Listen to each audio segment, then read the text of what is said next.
প্রত্যেক এমপির হাত কাটা যাচ্ছে, এগুলা নিয়ে একটু দেখার দরকার। এই চেয়ারগুলোর সম্বন্ধে তখন প্রশ্ন করা হয়েছিল, রেকর্ড খুঁজলে আপনি পাবেন। তখন এই চেয়ারগুলো এত ওজন করা হয়েছে যেন তুলে নিক্ষেপ করা না হয়, সেই জন্য মনে হয় লোহার শিকড় দিয়ে ওইটা বাধা।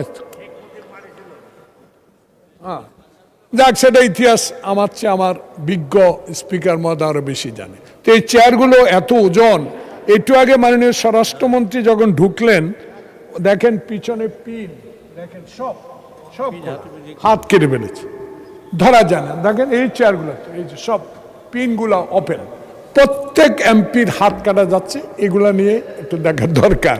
একটা বিষয় উল্লেখ করতে চাই, গত পরশু মাননীয় আমাদের অপোজিট সংসদ সদস্য মাথা নুয়ে আপনাকে বা এই সংসদে আপনার বিষয়ে সকল সংসদ সদস্যের মাথা নুয়ে একটা বিষয় উত্থাপন করেছেন।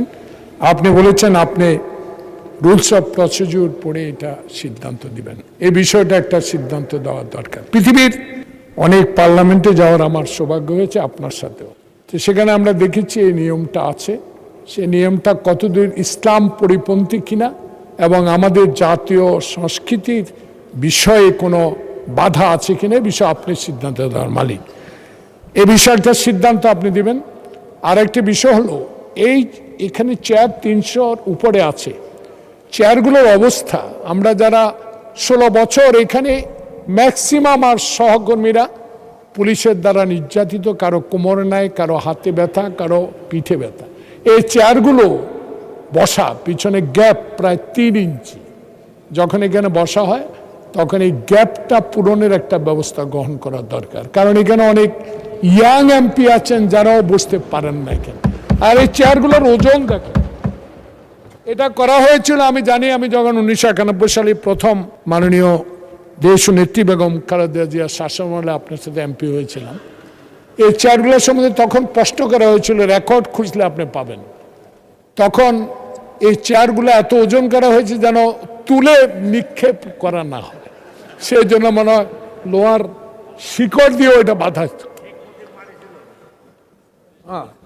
যাক, সেটা ইতিহাস আমার চেয়ে আমার বিজ্ঞ স্পিকার মহোদয় আরো বেশি জানে। তো এই চেয়ারগুলো এত ওজন, একটু আগে মাননীয় স্বরাষ্ট্রমন্ত্রী যখন ঢুকলেন, দেখেন পিছনে পিন, দেখেন সব সব হাত কেটে ফেলেছে, ধরা যায় না। দেখেন এই চেয়ারগুলো, এই যে সব পিনগুলো ওপেন, প্রত্যেক এমপির হাত কাটা যাচ্ছে, এগুলা নিয়ে একটু দেখার দরকার। আর আরেকটা বিষয়, মাননীয় শিক্ষামন্ত্রী সংসদে আছে, একটা বিষয় বলবেন, আপনি অলরেডি 2টা বলে ফেলেছেন। আর একটা শেষ, এটা আমার বিষয় না, এটা আপনার সবার, এইখানে 350 জন সংসদ সদস্য সবার জন্য। শিক্ষা মন্ত্রণালয় আমার নির্বাচনী এলাকা না, সব মাননীয় সংসদ সদস্যের নির্বাচনী এলাকা, প্রাইমারি স্কুল। আমার এখানে 180টার উপরে প্রাইমারি স্কুল, 2টা উপজেলা। প্রাইমারি স্কুলের হেডমাস্টার নেই। 83,500 মামলা নাকি শিক্ষা মন্ত্রণালয়ের এই বিভিন্ন খাতে মামলা দিয়ে রেখেছেন। কোথাও কোনো শিক্ষক নাই, প্রধান শিক্ষক। ধন্যবাদ। দয়া করে আপনি তার থেকে এই বিষয় জেনে নেবেন। আমরা শিক্ষক চাই। আমরা এই শিক্ষা মন্ত্রণালয়ের সবচেয়ে, স্বাস্থ্য মন্ত্রণালয়ের বাজেট অনেক বেশি। অনুগ্রহ করে মামলার জট আপনি সরাবেন কিনা, আপনার মাধ্যমে মাননীয় শিক্ষামন্ত্রী একটা বিবৃতি, মাননীয় সদস্য, থ্যাংক ইউ, আপনি নোটিশ দেন, শিক্ষামন্ত্রী বরাবর একটা নোটিশ দেন, তখন আমরা বিবেচনা করব। আর মাথা নোয়ানোর ব্যাপারে আমি পরবর্তীকালে জানাবো। বাকি পয়েন্ট অফ অর্ডারে সাধারণত একটা বিষয় হয়, এবং তাও বাজেট সেশনে পয়েন্ট অফ অর্ডার অ্যালাউ করা হয় না। যাই হোক, তবুও আপনাদের একটু বিরতি দেওয়ার জন্যে, রিল্যাক্স করার জন্যে আমি এটি অ্যালাউ করেছি। পরবর্তীকালে মাথা নোয়ানোর ব্যাপারে পরে জানাবো।